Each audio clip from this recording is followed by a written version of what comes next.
1 minute रुक जाइए। जो पहला प्रश्न था ये पानी से भरा हुआ है ना, इसमें पत्थर को डुबोए हैं आप, तो भाई उत्प्लावन बल लगेगा नीचे से। जब उत्प्लावन बल लगेगा तो इसके भार में कमी होगी कि नहीं होगी, भार कमेगा, है ना। तो इसमें घटे का आंसर लगना चाहिए था, लेकिन इसको गलत किए हैं आप लोग ना। दूसरा प्रश्न यही है कि दो वस्तुओं के बीच लगने वाले गुरुत्वाकर्षण के बल के विषय में सत्य कथन चुनना था आपको, है ना। कहा जा रहा है ऐसे गुरुत्वाकर्षण जो बल लगता है उसका फॉर्मूला किसी को याद है?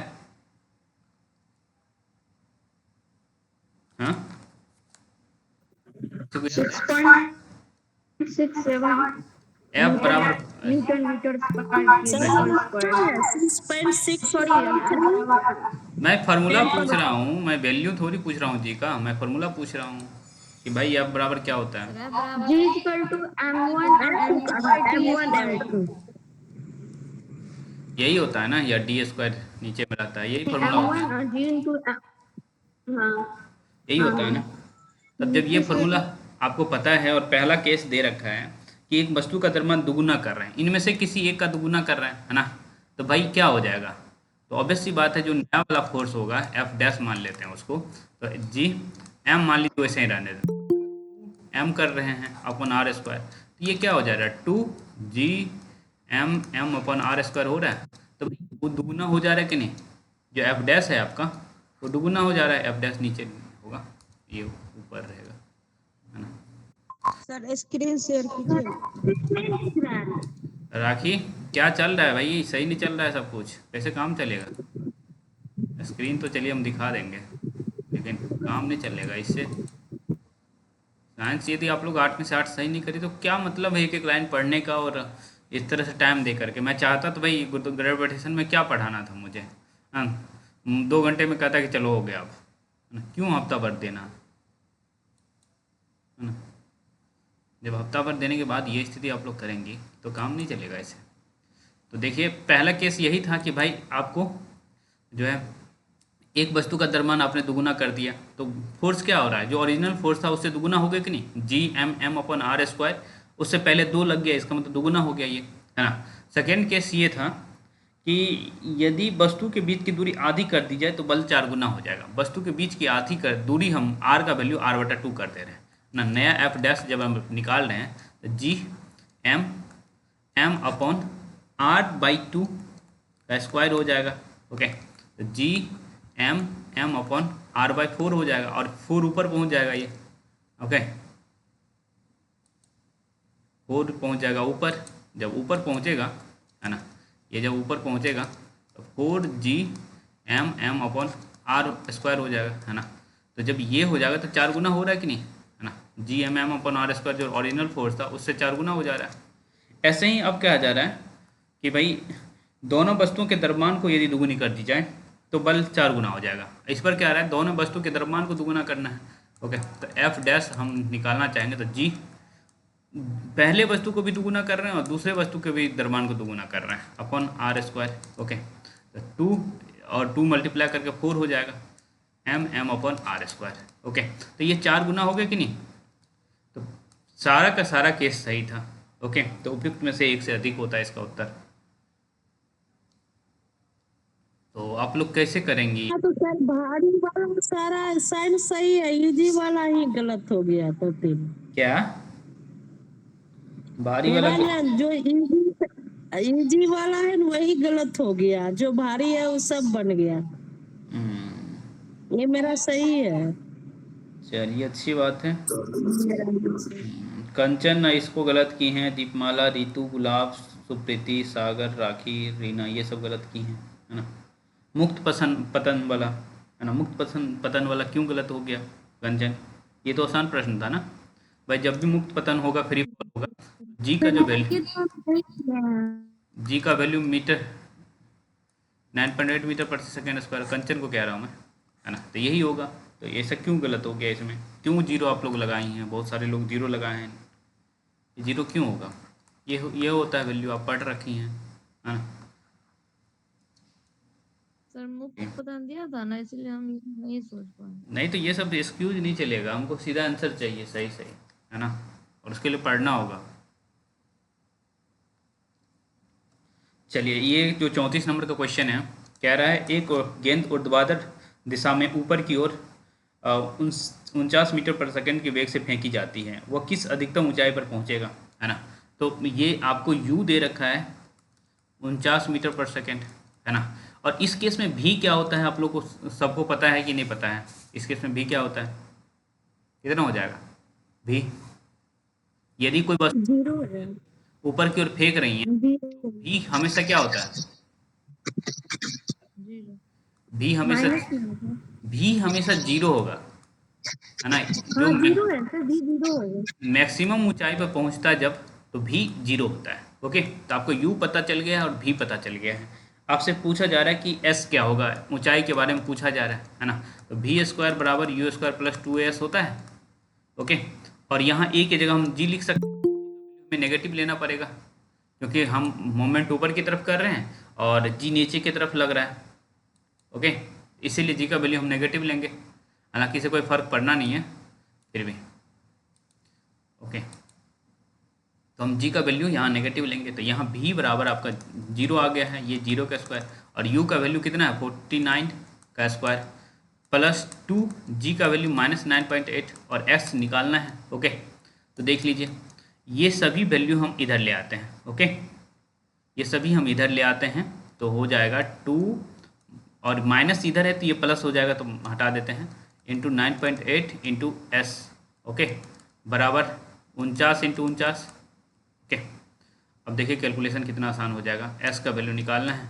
ओके, तो 49 इंटू 49 बटा 2 इंटू 9.8। ओके, ये इधर से जाकर 10 हो गया, है ना। ये देखिए 49 दूनी ये होता है 98 होता है ना, 9 दूनी 18 4 दूनी 8। ओके, तो ये आपका देख लीजिए कितना हो गया 490/4 हो गया, तो 2 ये हो जाएगा, है ना। और उसके बाद 2 बच गया, कितना बच गया 1 बच गया ना, तो 10 हो गया। ओके, और फिर उसके बाद कितना बच गया 2, तो 122.5 कि ज़्यादा ऐसा नहीं कि आप लोग को कैलकुलेशन करने में भी समय लग जाएगा। 45 सेकंड में हम कर सकते थे इस क्वेश्चन को, और आप लोग भी कर सकती हैं, है ना। बस यही तो सोचना था कि भाई मैक्सिमम ऊंचाई पे कितना जाएगा भी जब भी ऊपर की तरफ कोई वस्तु फेंकेंगे ना और आपसे पूछेगा कि मैक्सिमम ऊंचाई पर पहुंचने के बाद भी क्या होगा, तो वो 0 ही होगा, क्योंकि वहाँ जाके वस्तु कुछ देर के लिए रुक जाता है ना। तो भाई जब वस्तु वहाँ पहुँचने के बाद रुक गई तो दिक्कत क्या है, आराम से भी 0 हो जाएगा।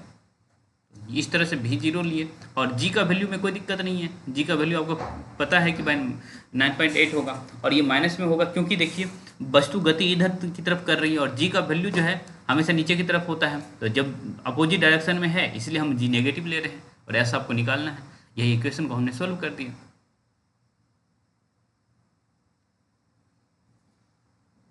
तो खुद से भी करने का कोशिश करिए। 35 नंबर में भी देख रहा हूँ सिर्फ 38% सही किए हैं कि किसी वस्तु का द्रव्यमान m है और वस्तु का वेग v है, तो उसका संवेग क्या होगा, मोमेंटम क्या होगा, है ना। तो द्रव्यमान इंटू वेग होता है, द्रव्यमान इंटू वेग होता है ना, ये m इंटू v हो जाएगा, तो m भी होगा। इससे आसान क्वेश्चन क्या था, है ना। इसको सही करने वालों को क्या ही देखना, गलत करने वाले नितेश, मीनू, प्रियंका, कविता, रमेश, प्रियंका पांडे जी, रितु, अर्पिता, रेनू, राखी यादव, रंजीत, सबीना, श्वेता, गुड़िया, चांदनी, रीना, पूनम कुमारी, पूजा सिंह, रक्षा, ये सभी गलत किए हैं। राकेश, पूजा, राजेश, रंजन, शिवतोष, मिनी, मंजू, ये सब सारे के सारे गलत। उर्वशी, बेबी तिवारी, सुप्रीति, दीपक, गुड्डू, सारे गलत किए हैं। तो ये कैसे काम चलेगा? इतना आसान प्रश्न क्या हो सकता है, इससे आसान प्रश्न क्या होगा?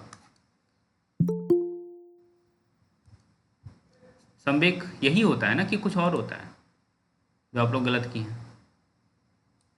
कुछ और होता है क्या संवेग? हाँ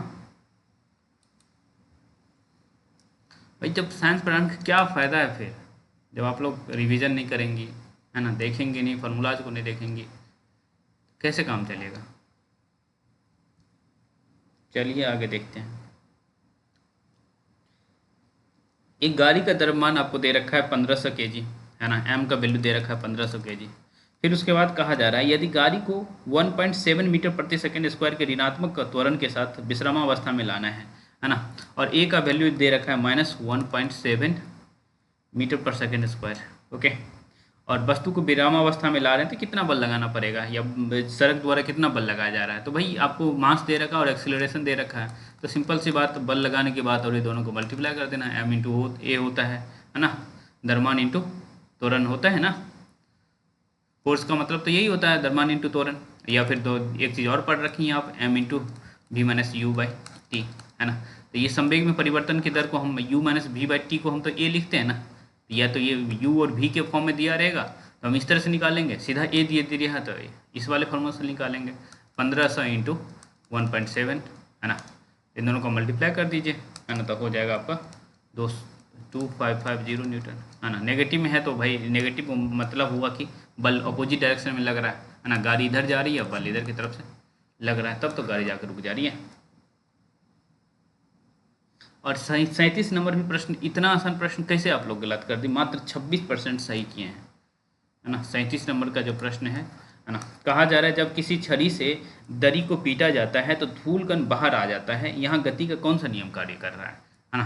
तो भाई ये आपका दरी है और आपने छड़ी से पीट दिया, ओके। तो जब छड़ी से आप पीट रहे हैं तो देखिए आप पीट किसको रहे हैं, कमल को पीट रहे हैं, तो कमल क्या करेगा, ये इधर की तरफ आ जाएगा, पीछे की तरफ आएगा, लेकिन इसके अंदर जो धूल है ना, इसके अंदर जो धूल है उसको तो चोट नहीं लगा, वो वहीं रहेगा, वो उसी पोजीशन पे बना रहा, ओके। तो कमल चले गया पीछे, धूल रह गया वहीं, तो ये तो झड़ जाएगा, है ना। तो ये कौन, धूल पे तो आपने मार्क नहीं किया ना, तो धूल जो है अपनी स्थिति को मेंटेन रखा, अपनी स्थिति को मेंटेन रखने का मतलब होता है जड़त्व का नियम, है ना। तो जड़त्व का नियम कौन सा है,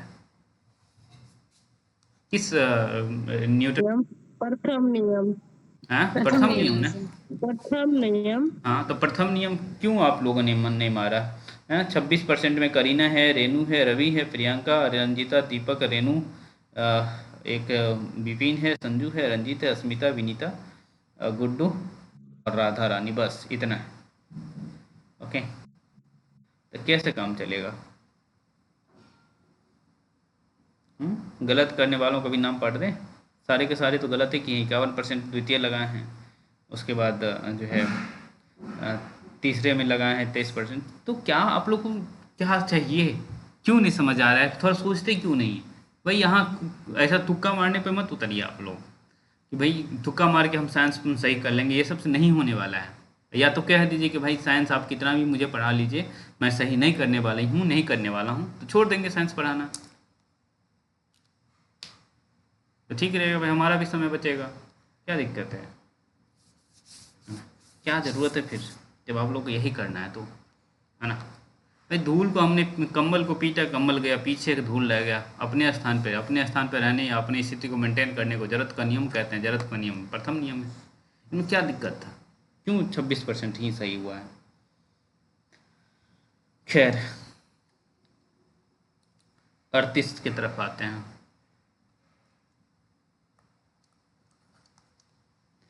कह रहा है एक एथलीट वृत्तीय पथ पर जिसका व्यास 200 मीटर है का चक्कर 40 सेकंड में लगाते हैं, 2 मिनट 20 सेकंड के बाद उसका विस्थापन क्या होगा। हालांकि इस क्वेश्चन को मैं चाहता तो और बहुत बड़ा कर सकता था, आपसे दूरी पूछ सकता था, लेकिन मैंने सिर्फ विस्थापन पूछा, जान से पूछा कि आप लोगों को कैलकुलेट करने में बहुत समय ना लगे, ओके। तो ये है कि भाई आपको दे रखा है ये वृत्तीय पथ है और इसका व्यास आपको दे रखा है हम 200 मीटर है, मतलब यहाँ से यहाँ की दूरी 200 मीटर है, ओके।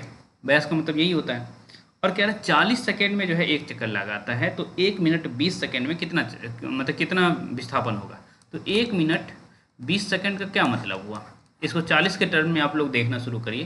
तो ये 1 मिनट मतलब 60 हुआ, 60 इंटू 2 है ना, प्लस 20 मिनट ये हुआ, सर 2 मिनट है, अच्छा सॉरी 2 मिनट 20 सेकंड है, अच्छा 2 मिनट, अच्छा हाँ 2 मिनट है, माइंड वही कर रहा है, बस दिख रहा है आपको, हाँ। तो 2 मिनट 20 सेकेंड में तो 60 इंटू 2 है ना। तो ये देखिए 120 दिख रहा है, तो ये 120 का क्या मतलब हुआ, 40 सेकेंड में एक चक्कर लगाता है, इसका मतलब इस टाइम से 3 चक्कर लगा लेगा, है ना। 2 मिनट मतलब 2 मिनट में 3 चक्कर लगा लेगा, और ये 20 सेकेंड जो उसके बाद बचा है तो वो आधा चक्कर लगाएगा, है ना, आधा चक्कर लगाएगा। तो देखिए कि पहले चक्कर में यहाँ से शुरू किया तो पहला चक्कर लगाया यहाँ आ गया, फिर दूसरा चक्कर लगाया यहाँ आ गया, फिर तीसरा चक्कर लगाया यहाँ आ गया, लेकिन जो चौथा चक्कर होगा उसका कंप्लीट नहीं होगा, ये यहाँ से जाएगा और आधा ही कंप्लीट कर पाएगा, है ना, आधा ही कंप्लीट कर पाएगा। और यही तो आपका विस्थापन है, स्मॉलेस्ट डिस्टेंस आप जो होता है वही तो विस्थापन होता है, विस्थापन स्मॉलेस्ट डिस्टेंस, तो यही 200 हो जाएगा। ओके, ये बहुत आसान था, इसको भी मात्र 52% सही किए हैं।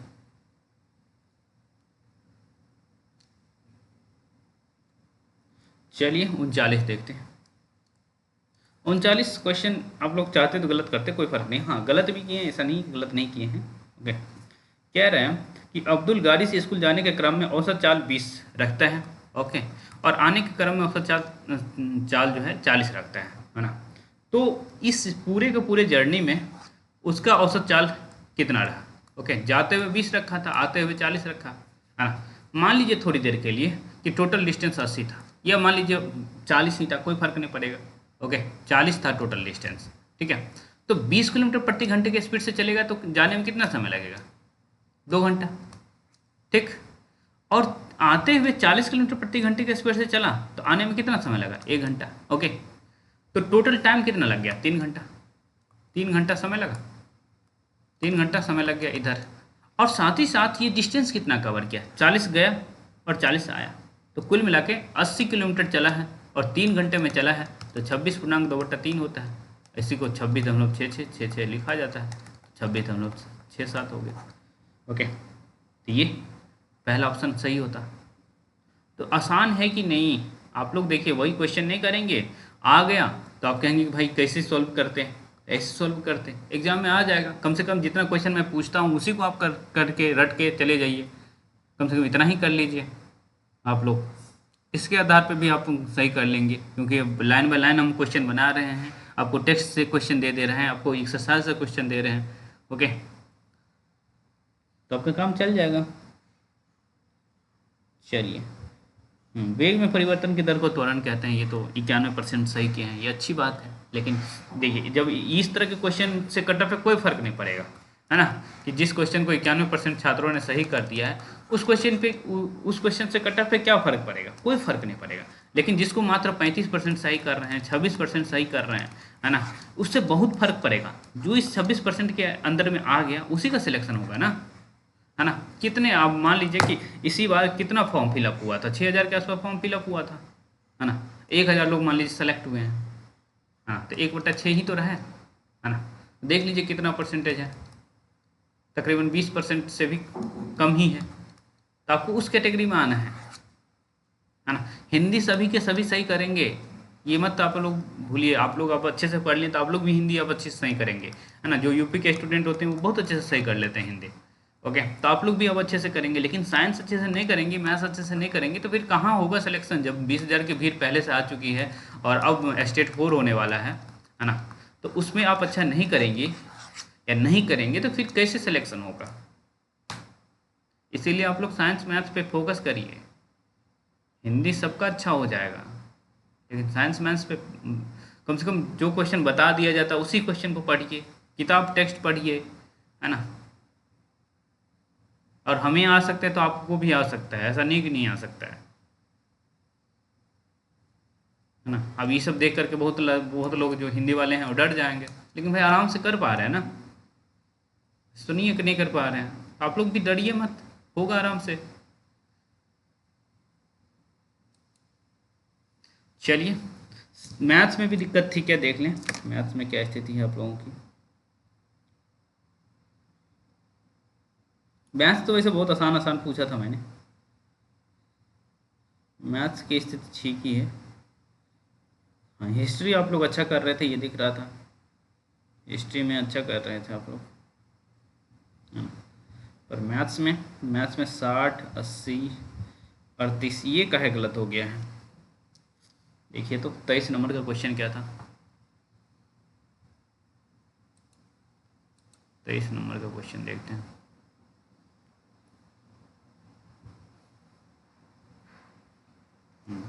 क्या है? 3/5 ग्राम चांदी की कीमत 240 रुपये है, तो 1/2 ग्राम चांदी की कीमत क्या होगी? हाँ, 3/5 की कीमत आपको दे रखा है, कितना? 240। ओके, तो एक की निकालना है तो क्या करेंगे? आप जो नीचे है ना इधर, है ना, उसको ऊपर लेके चले जाइए, और जो ऊपर है उसको नीचे लिख दीजिए। ये 1 ग्राम का दे देगा। आपको निकालना है आधा ग्राम का 1/2 का। तो ये जो 1 ग्राम का निकला है उसमें आधा से मल्टीप्लाई कर देंगे तो नहीं आ जाएगा। देखिए 3 दूनी 6 हो गया, 40 बनते 200, तो 200 रुपया होगा। इसको लगाने वाले मात्र 38% हैं। और कितना सेकंड लगा इसको बनाने में? क्या नहीं कहा गया था कि आप जो है तीसरा चैप्टर करके आइएगा? कहा गया था कि नहीं कहा गया था, है ना? तो एक्टिव हो जाइए, वरना 20,000 की भीड़ पहले से, है ना, प्लस स्टेट 4 की भीड़ आने वाली है। अब समझ लीजिए कि क्या स्थिति होगी उसमें। अपने आप को 100% सिक्योर, और सीट की संख्या मान लीजिए 1000 है ना, तो अब 30 या 40 में से एक को चूज करना है भाई। तो कंपटीशन तो बढ़ेगा ही ना, जब कंपटीशन बढ़ेगा तो भाई जो बहुत अच्छे होंगे उनको सेलेक्ट किया जाएगा। इसीलिए अपने आप को जो भी समय बचा हुआ बहुत अच्छा करने का कोशिश करिए। हालांकि जो स्टेट 4 दे रहे हैं ना, हाँ, उसमें ज़रूरी नहीं कि सारे के सारे अच्छे आ जाएं, है ना, क्योंकि स्टेट 4 जो दे रहे हैं वो बहुत फास्ट में तैयारी करेंगे। हाँ, तो उनको जीएस हो सकता है कि उनका जीएस कमज़ोर हो, कुछ भी हो, लेकिन अपनी तरफ से अपने आप को मजबूत रखेंगे ना आप। ये भी क्वेश्चन, अरे मात्र 24% सही किए हैं। 25 नंबर का जो क्वेश्चन है, किसी पीपे का 3/5 भाग भरा हुआ है ना? कोई बताएंगे किसी का 3/5 भाग भरा हुआ है तो खाली कितना है? 3 भाग खाली है। 3/5 भाग भरा हुआ है तो इसका मतलब कितना भाग खाली है? 3 भाग खाली है। नहीं, 3/5 में 3 भाग भरा हुआ है, इसका मतलब 2 भाग खाली। अच्छा 2 भाग खाली है, सॉरी 2 भाग खाली है। इसी वजह से, है ना, इसीलिए सबका गलत हुआ है। तो 2/5 कहा है क्वेश्चन कि किसी पीपीए को का 3/5 भरा हुआ है, उसे भरने के लिए 180 लीटर और आवश्यकता है, जिसका मतलब 2/5 का वैल्यू दे रखा है 80, 180, है ना। और आपको पीपे की धारिता पूछा जा रहा था, एक का वैल्यू निकालना था, तो 180 × 5/2 90, 450 लीटर। इतना आसान है भाई, थोड़ा सा सोचिए तो। 3/5 भाग भरा हुआ था, इसका मतलब 2/5 भाग खाली है। ओके, और 2/5 भाग की वैल्यू दे रखा ना, कहा ना कि और कितने की आवश्यकता होगी, तो जितना खाली है उतने की आवश्यकता होगी ना। तो 180 था, तो 2/5 का वैल्यू दे रखा था, एक भाग का निकाल दिया। ये भी देखिए, किसी धन में उसका 1/7 जोड़ने पर अच्छा, हालांकि इसका अधिकतर लोग सही किए हैं, ठीक है ना, आसान था, है ना। एक्स मतलब धन 1 होता है, 1 में उसका 1/7 जोड़ रही हैं, ओके, तब जाकर 32 हो जा रहा है। तो आपसे 1 का वैल्यू पूछा जा रहा है, ओके, तो ऑब्वियस सी बात है 8/7, है ना। तो ये ओरिजिन 8 का वैल्यू आपको दे रखा है 32, 7 का वैल्यू क्या हो जाएगा, 28 हो जाएगा। 7 चौका 28, 8 चौका 32, 7 चौका 28।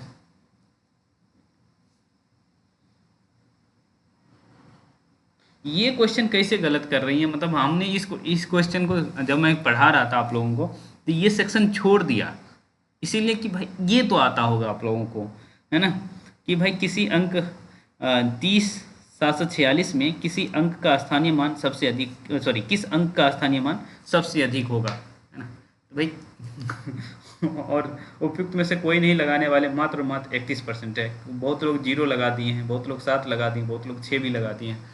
30,746 था, है ना, जो सबसे आगे रहता है उसका स्थानीय मान सबसे अधिक होता है, तो आंसर 3 होगा, है ना। 0 का स्थानीय मान तो 0 ही हो जाएगा ना, 0 इंटू कुछ भी रहेगा तो वो तो वैल्यू 0 ही देगा, तो इसका तो वैल्यू 0 हो जाएगा। तो 0 लगाने वाले जो भी हैं, मैं बहुत समझिए कि मैथ्स 0 करके रखे हैं, है ना, ये सब नहीं चलेगा। ओके, मैं देख रहा हूँ कौन कौन है इसमें 0 में, ओके। और 7 जो लगाए हैं वो यहाँ है ना, लेकिन आपको 3 देखना था ना कि 3 का स्थानीय मान सबसे अधिक होगा। ये स्थानीय मान निकाल लेती हैं कि नहीं आप लोग? 3 इंटू, है ना, इसको 1 करेंगे तो इसके आगे जितना है सबको 0 कर दीजिए, 0000, ये हो जाएगा 3 का वैल्यू 30,000। ओके, ऐसे ही 0 का वैल्यू हो जाएगा 0 इंटू 1 पे डबल 0, कितना हो जाएगा 1 पे 3 0, हाँ, तो भी 0 होगा। ये 700 हो जाएगा, 7 का वैल्यू 7 इंटू 1 पे डबल 0, 700। 4 का 40 हो जाएगा, 4 इंटू 10, और फिर 6 इंटू 1, 6 हो जाएगा। ये है स्थानीय मान निकालना, और इसको भी आप लोग गलत किए। चलिए, हाँ, ये अच्छा, इस साइंस का पोर्शन तो ये था सेक्शन भाई। आप लोग इस तरह से करेंगे तो काम नहीं चलेगा, आप लोग अपने आप को इम्प्रूव करिए। इम्प्रूव नहीं करेंगे तो फिर काम नहीं चलेगा। बढ़ाइए अपना कैपेसिटी, है ना, क्योंकि उनको 1,000 लोगों को सिलेक्ट करना है, 40,000 40 हो सकता है 30,000 की भीड़ हो जाए, 40,000 की भीड़ हो जाए, कौन जानता है ना। धड़ल्ले से लोग बीएड कर रहे हैं। ओके, इसीलिए, और स्टेट फोर्स सबको मौका दे रहा है। ओके, खैर चलिए अब हम थोड़ा हिंदी पढ़ लेते हैं।